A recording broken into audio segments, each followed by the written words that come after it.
Hi spooky friends, welcome back. We are diving right in with part 2 of my garden display because it is finally time to start setting this platform up. And I was so very excited, except for the fact that, nope, it's actually not time to start setting up. We need to rewind a little bit. So this garden section is a new section to my Halloween Village display, and I'm going to set it up right next to the Spooky Town Center. And as I was starting to set up my garden display, I realized we needed a transitional element between these two sections. So I'm going to create kind of a quick brick wall with a bit of a garden-y component, something to help with the transition, but then also make it look like these things were supposed to kind of be next to each other.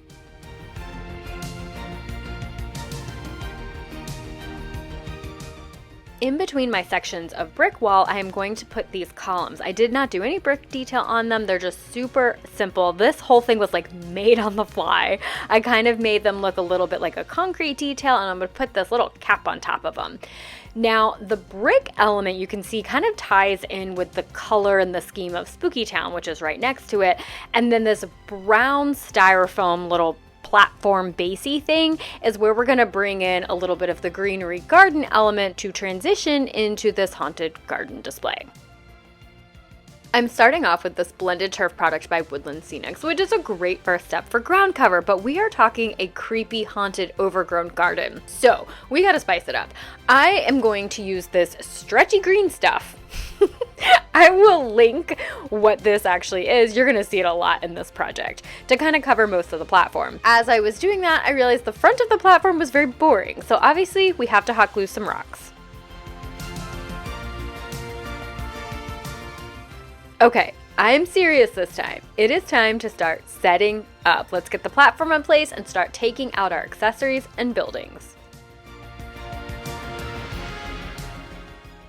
These playground pieces don't end up working out in the garden section of the display. I put them somewhere else, and I am completely obsessed with them. I think they are so spooktacular.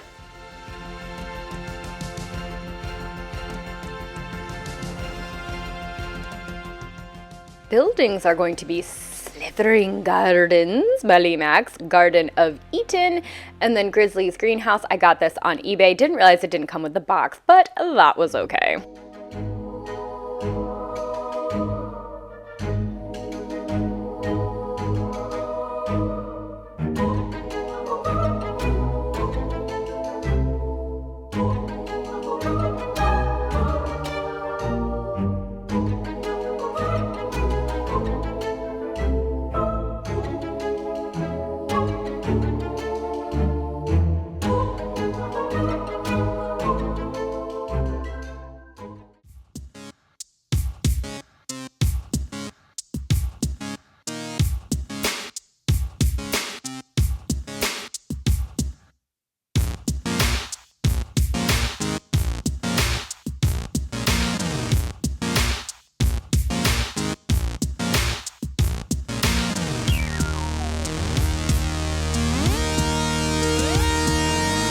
Now for the greenery. You guys remember earlier in the year when I was like, spring floral to buy now for your Halloween villages?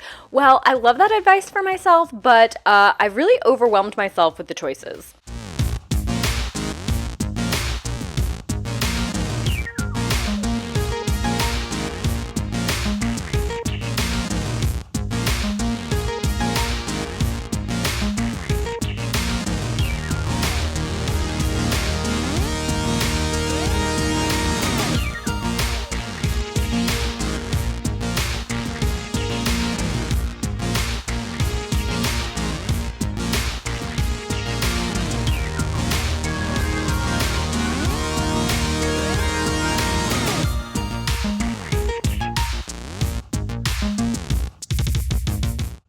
I have a Department 56 well accessory that I want to elevate a bit. So I play around with some different foam to do that. And sometimes people ask me, how long does it take you to create something? And well, there's a lot of this going on. This is the stuff that I will usually edit out because I don't know how many faces you need to see me make while I decide stuff. And then I close my eyes sometimes so I can envision what it's gonna look like. But this is kind of an unfiltered look on the decision process for a super simple platform elevation. I wish I could remember what I was so heavily debating, because what I end up doing is incredibly simple. Do you guys ever get so excited that you kind of like panic? It's like a panic attack of awesomeness. That's kind of how I feel right now. My brain is like, okay. So one of my like I don't know if it's a strategy, an idea. Sometimes you're like, I don't know what to do. Do what you do know. And you're like, what if I don't know anything? Then I don't know. There's so much to this. A few things that I think I've really decided on. This stuff here that I bought like on Amazon, and I did that little wall benchy thing. I think that's kind of the ground cover I want to go for. When I first put it down and look at it, you're like, and you take like a millimeter of a step back, you're like, yeah, I like it. And then it is also, I also kind of like the idea of it like draping down, covering like parts of the rocks. I'm not even going to glue it down. I'm just going to kind of place it, because since I still don't have all of my accessories and I'm definitely not set on where I want stuff to go, I'll be able to kind of move it around. And the good thing about this is that it's stretchy, so if I put it down, you could make a little hole to fit your accessory in. So it's like not a permanent thing. It's just sticky. It's sticking to me. It's not sticky, but it's sticking to me. So these things that are part of, here it is, sticky. These little things, I've used them, you've seen them several times throughout my display. I use them as a little bit of like a shrub, like a hedge, I think that's what you want to call it, to line like a pathway in my cemetery. I use the black ones. I'm going to use this, the greener one, as kind of a shrub here. I think I'm just going to set them there. Okay, so those are the things I know. Ground cover, hedge here. I've kind of decided on some little things that I kind of want, like these things from the, hold on, I'll show you. These things to kind of come sort of hanging off the rock, down the rock. We've got that other grass mat. We're going to use some of this, I know. This stuff is just great. We're going to use that in somewhere. This, I'm going to cut off parts of this. I think we're going to put it in the back. I have a well piece over here. This is an Apartment 56 well. I have this, and I felt like we needed to kind of raise it up a little bit. So I'm not using this, but I have some other little foam thingy. I'm gonna raise that up. We gotta create a thing here. In my head, I'm like, oh, we still have to create stuff. Also, Kelly, there's no time. Halloween is coming.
It's finally time to start working on the well platform, an area that I debated on for so long. I want to raise it a little bit, but not a whole lot. So I'm going to cut this piece of craft foam in half, and then I want to ease the transition from that craft foam down to the base. So we're going to add a bit of ground cover, kind of have it like slope down from the well to the ground. One of the things I really like about this earth texture product is you can use it just as it is for some interesting ground cover, or you can bulk it up a bit, change the texture, kind of the shape of it in a sense by adding things to it like this flocking. You could add sand or pebbles. This is the product that I used in that Gothic mountain video, but this is a really easy way here to kind of slope down from that platform of the well down to the base. And of course, you could have also used like bits of styrofoam, save the money on the flocking, use some scraps that you have to do this part. And then I'm just gonna add a little bit to the texture on top. And then we're gonna go back in with that earth texture product and create a nice little space for our well.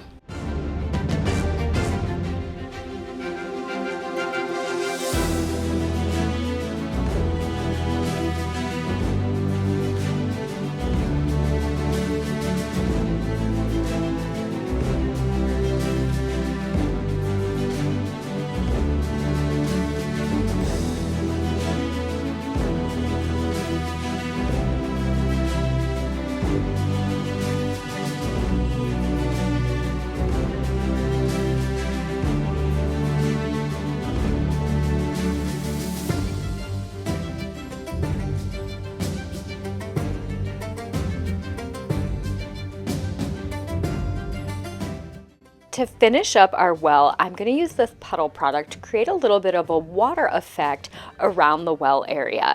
And the way this works is you kind of just apply a thin coat where you want it, let it completely dry, it takes about a day, and then just go back and repeat the process as many times as you want to get the watery look that you're going for.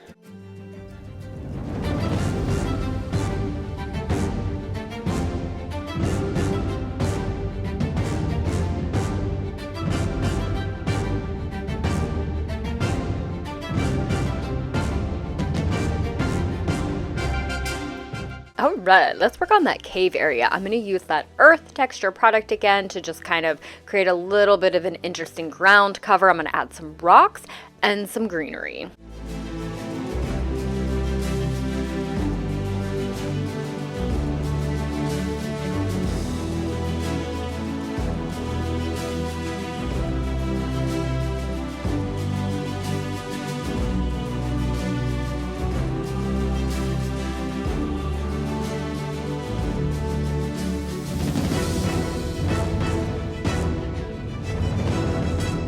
I got this floral pick at Michael's during the spring, and if I ever see this again, I'm going to get a lot. These are the perfect, not only creepy trees, but you can make some sort of worm-like thing. They're wire all the way throughout, so you can bend them to any shape that you want. You could use these for tentacles on some sort of spooky creature. Absolutely love this pick. A+.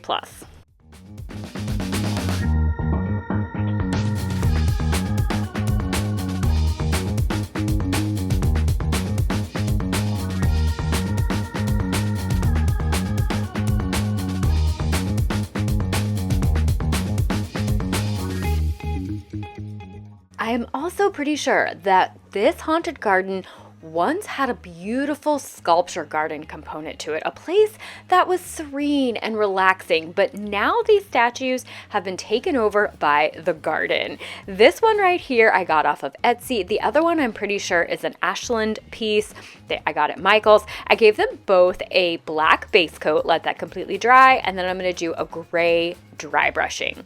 I'm also going to create a pedestal for the bust. This is black corrugated paper. You could use cardboard, but since I like to do a black base coat, this just saves me a painting step. So I'm going to do a gray painting with this. We got to do our top and bottom parts of the pedestal. Just going to use XPS foam for this, texture it a little bit, black paint, gray dry brushing, and we got a pedestal.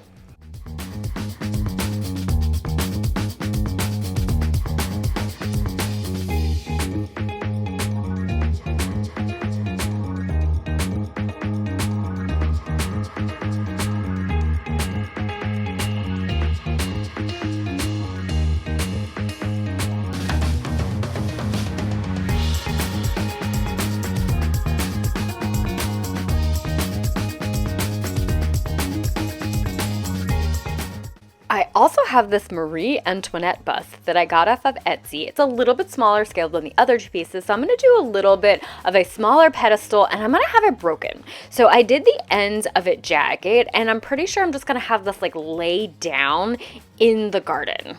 Maybe there was a terrible storm or a curse from a troll. I don't know. Or the fairies and the witches got into a fight. Probably not. I think that they get along. But anyway, the pedestal is broken and now it's fallen down in the garden. All right, here's one of those floral stems that I got in the spring. And the great thing about these is because they are wire, if you use a styrofoam base, you can stick them directly into your foam for some trees. You don't have to create a base for your tree. Of course you can if you want to. And it's finally time to set up our greenhouse.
All right, this is pretty much set up. We've got this section here in the front of it, and while I've been working on this, I've been thinking, what do I want to include here? Do I want to do some sort of sidewalk, like cracked sidewalk, though I didn't want it to look really pristine? That would require some work. We gotta paint it and do all that jazz.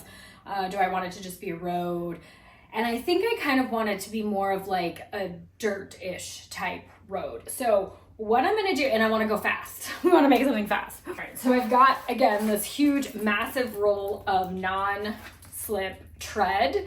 You've seen me use it pretty heavily, extensively in my carnival section. I'm pointing to the table over here. So I am going to paint it brown, and I know I said fast, but this really doesn't take too long to paint. We're gonna kind of paint it a brown cover. It doesn't need to be like super heavy coat. And then I'm just going to glue maybe some dirt pebbly. We're gonna kind of make it look like this is a dirt road in front of the garden. So I think that's something that we could do fairly quickly-ish. But I need a measuring tape, my favorite thing. All right, so how big do we want this? We want a strip that is like 41. Okay, 41 inches. I got this on Amazon, a massive roll of it. I liked it because it was really wide, so I can cut it to what I need. Oh, so that reminds me, it's about 5 inches, so I'll probably go, let's just go 6. I always think it's better to have more. And it's gonna be fun because we're gonna slide it under here when all this stuff is on top of it and, you know, not break anything. Yeah.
This fence is by Limax, and I actually needed 2 for the whole front length of the garden.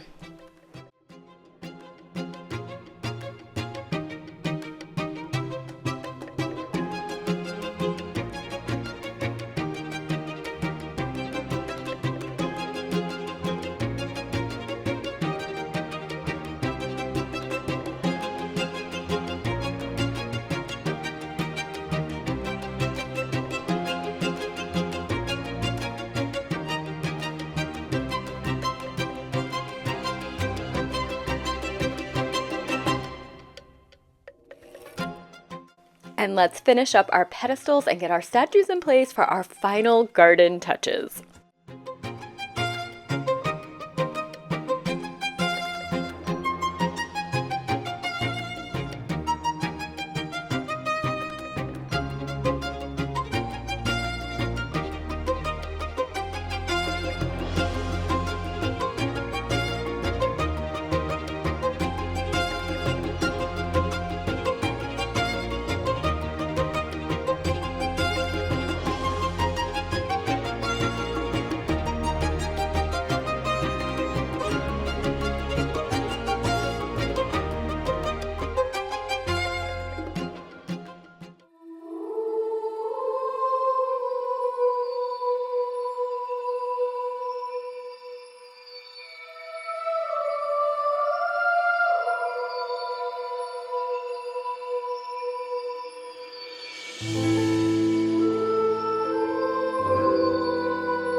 Thank you all so much for joining me on building this haunted garden display. If you haven't seen part 1, don't forget to check that out. And hopefully you got some ideas here for your own creations. If you could, please give this video a like and subscribe to my channel. It would mean so very much to me. And the biggest thank you in the whole wide spooktacular world to all of you who have subscribed. I look forward to seeing you next time. Happy creating!